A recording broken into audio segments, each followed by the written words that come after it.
শুরুটা কিন্তু সুন্দর ছিল না। অনেক কষ্ট করে এখানে আজকে দাঁড়িয়ে আছি। অনেক কিছু হারিয়েছি, আবার অনেক কিছু পেয়েওছি। তার মধ্যে সবথেকে মূল্যবান হচ্ছে তুমি আর তোমার দেয়া আমার এই ছোট্ট সোনার সংসারটা। তোমাকে হয়তো বা কথাটা কখনো বলাই হয়নি। তোমার জন্য আজকে আমি এত সুন্দর একটা সংসার পেয়েছি।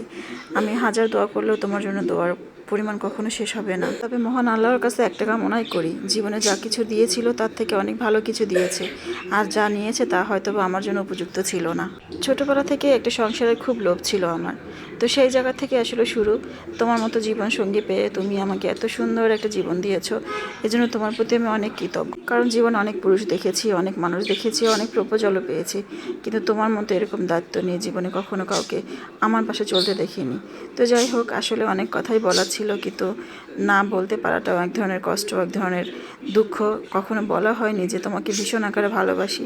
তোমার মতো একটা মানুষ জীবনে ছিল বলেই আজকে হয়তো বা জীবনের এতটা পথ পাড়ি দিয়ে আসতে পারছি, ভবিষ্যতেও হয়তো পারবো। আর আমি এটাই আল্লাহর কাছে কামনা করি, আমার মৃত্যু অবধি পর্যন্ত যেন আল্লাহ তাআলা তোমার আমার পাশেই এভাবেই রাখে।